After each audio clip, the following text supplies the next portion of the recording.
You think you know these men. Movies fooled you. Tubercular dentists, former slaves, card players, not heroes with unshakable morals.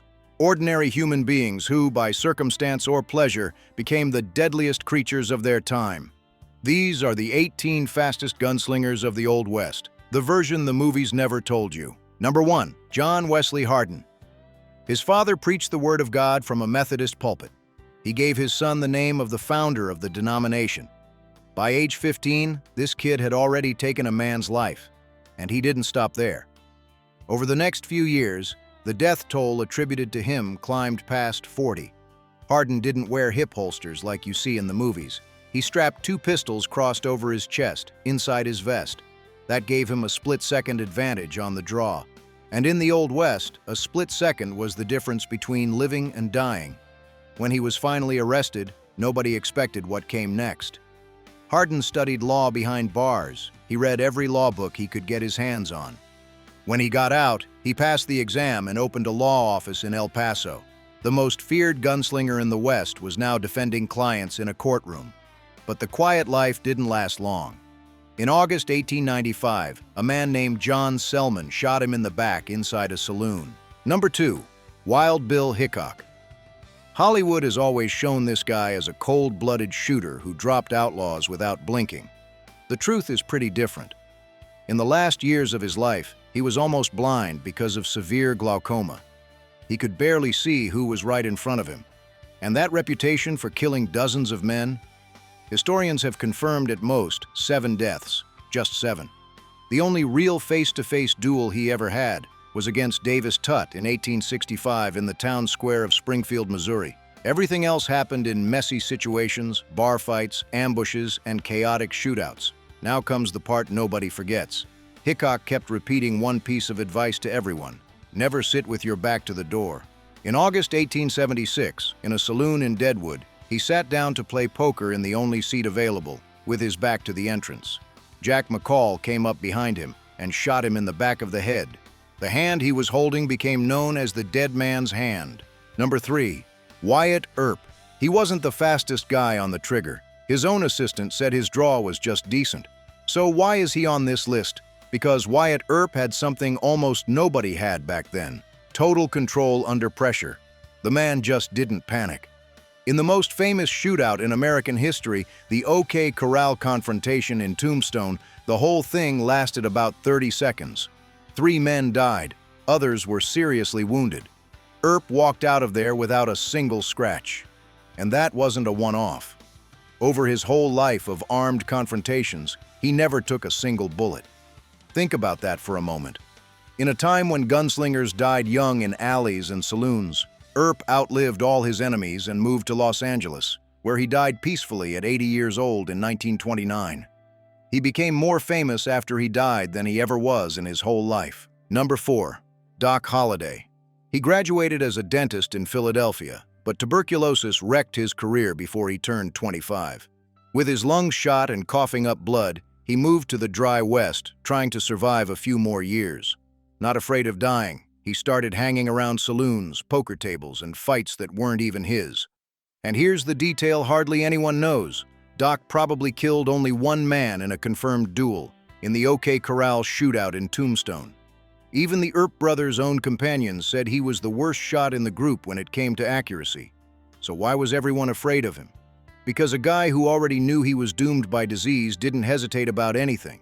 He went into confrontations like someone who had absolutely nothing to lose, and that scared any experienced gunslinger. Doc's fame didn't come from his aim. It came from the fact that death simply didn't scare him. He died at 36, in bed, beaten by tuberculosis. Number 5. Billy the Kid. He's probably the most famous outlaw in American history, but almost everything you've seen about him in movies is wrong. Billy was only 5'5", had buck teeth, and a baby face. That's why they called him Kid. For decades, Hollywood used the wrong face to portray him because there's only one single authentic image of him, and it was sold at auction for more than $2 million. What most people don't know is that Billy spoke fluent Spanish. He grew up around Mexican families in New Mexico and was really well liked by that community. They say he had a friendly way about him and knew how to win over the people around him. But the darkest part of this story is about who pulled the trigger. Pat Garrett, the sheriff who killed him with a shot in the dark in 1881, wasn't a stranger. He was a close friend. The two of them had played cards and shared meals together. Billy was only 21 when he died. Even so, he left a trail the West never forgot. Number 6. Pat Garrett. Everyone knows his name for one reason. He killed Billy the Kid. But what happened after that shot in 1881 is a story almost nobody tells. Garrett thought killing the most famous outlaw in America would change his life forever. And it did, just not the way he wanted. He tried everything to cash in on the fame. He wrote a book about the hunt for Billy, but hardly anyone bought it. He tried politics, became a tax collector, tried to be a rancher in New Mexico, and went broke. President Theodore Roosevelt even gave him a job on the frontier, but Garrett caused so much trouble that he lost the post. The truth is, he lived 27 years carrying the weight of killing a 21-year-old kid and never managed to be remembered for anything else. In 1908, near Las Cruces, someone shot him in the back on a deserted road. To this day, nobody knows for sure who fired the shot. I'm going to tell you about number 7 on our list of the fastest gunslingers of the Old West. Clay Allison fought for the South in the Civil War, but took a serious blow to the head during his service. The Army discharged him for unstable behavior. After that, Allison became one of the most dangerous men in the West, with at least 15 confirmed killings. On one occasion, he decapitated a man suspected of murder and brought the head to the saloon he used to hang out at. But what really shows who Clay Allison was is a story that became famous. Once he sat down to dinner with a guy who planned to kill him. They ate together, talked, and only afterward did Allison draw his gun and settle it. When they asked why he did that, the answer was simple. He wouldn't send anyone to hell on an empty stomach. Now, the part nobody expected.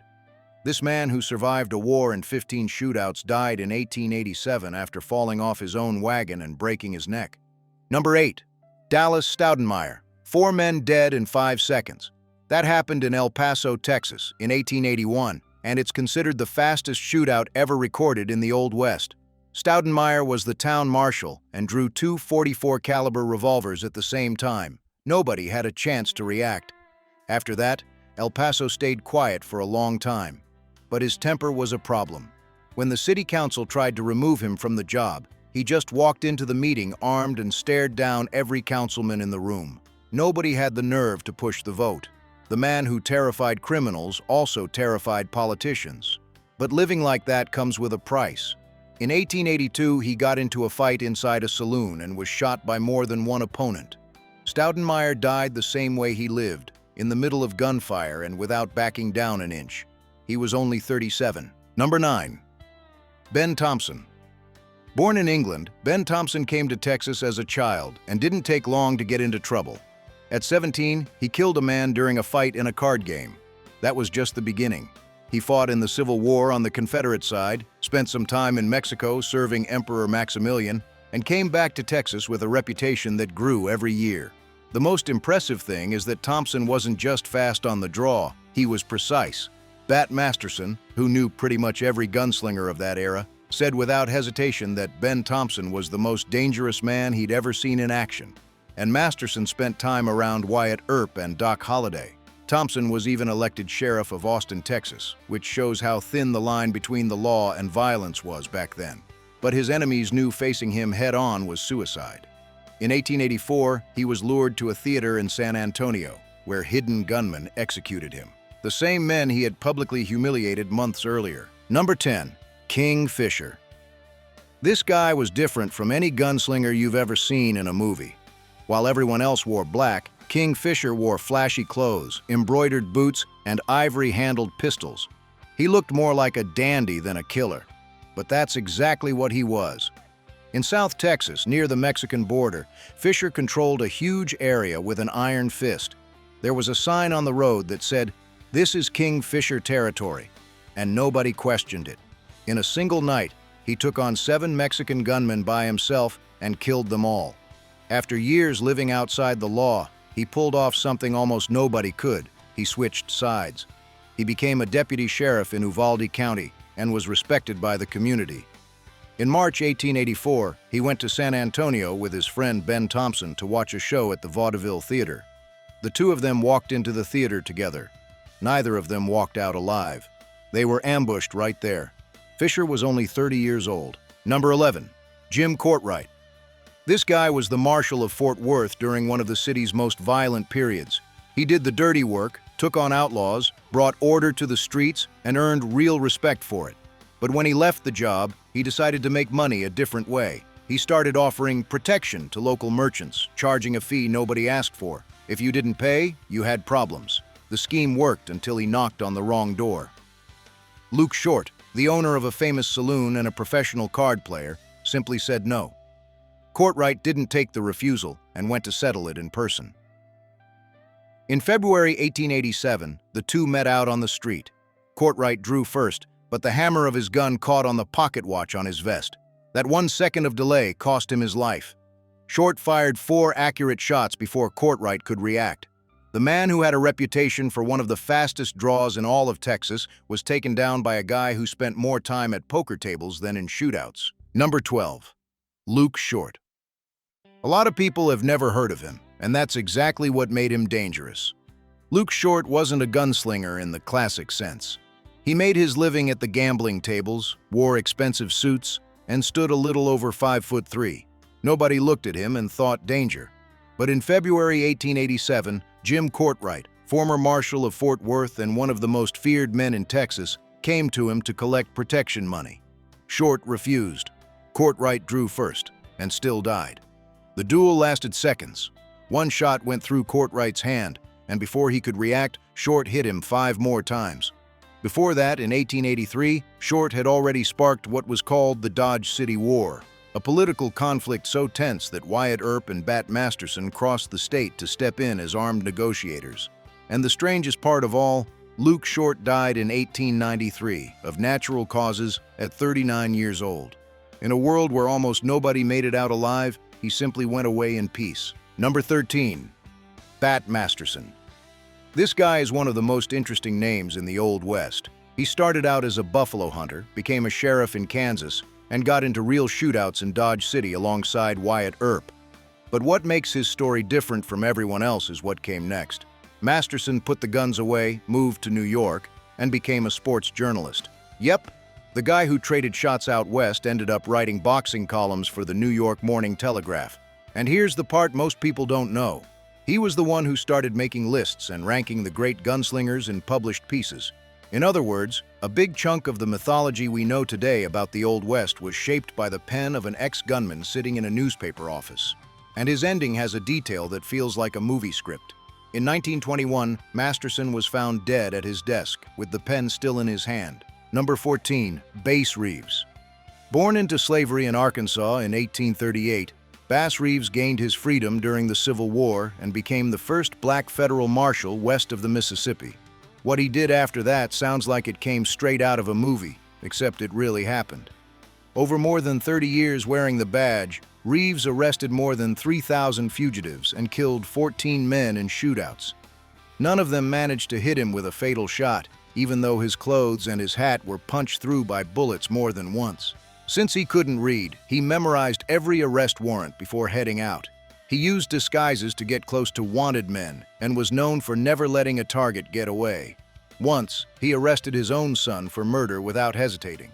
Many historians argue Reeves was the real inspiration behind the Lone Ranger. Even so, it took the country more than a century to recognize his name the way it deserved. Number 15. Tom Horn. This guy started out working for the U.S. Army as a scout and interpreter during the campaigns against the Apaches. He took part in the hunt for Geronimo and earned the military's respect. But when the Army didn't need him anymore, Horn switched lines of work. He became a hired killer for cattle barons in Wyoming. Big ranchers paid him to deal with problems involving small homesteaders who were squatting on disputed land.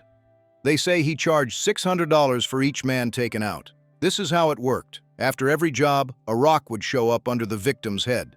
That was his signature. Everything fell apart in 1901 when a 14-year-old boy named Willie Nickel was found dead. Horn was arrested and convicted, even though many historians still believe he didn't commit that crime. On the morning of his execution in 1903, when they tightened the rope around his neck, Horn said his last words with a chilling calm. The question that remains is simple. Did he really kill that boy, or was he sacrificed by the same ranchers who hired him? Number 16. Kid Curry, whose real name was Harvey Logan, holds a curious place in history. Everyone knows Butch Cassidy and the Sundance Kid because of Hollywood. But the one who really did the dirty work in the gang was this guy. While the Sundance Kid has only one confirmed shootout on record, Kid Curry racked up at least 9 killings, 3 of them lawmen. The lawmen of the time considered him the most dangerous criminal in the country. That wasn't an exaggeration. He crossed states on the run, robbed trains and banks, and faced anyone without hesitating. The Pinkerton agency spent years and a fortune trying to catch him. In 1904 in Colorado, the law finally cornered him after a train robbery. There was a shootout and Kid Curry ended up getting shot. But here's the detail nobody knows for sure. Many believe he pulled the trigger on himself so he wouldn't be captured. He'd rather die than surrender. Number 17, Commodore Perry Owens. With that long hair hanging down to his shoulders, a lot of people thought he was some kind of artist or stage actor. But Owens was the sheriff of Apache County, Arizona, and there was nothing theatrical about him when things got serious. In September 1887, he went to a house in Holbrook to serve an arrest warrant on Andy Cooper, a wanted horse thief. What happened there lasted less than 60 seconds.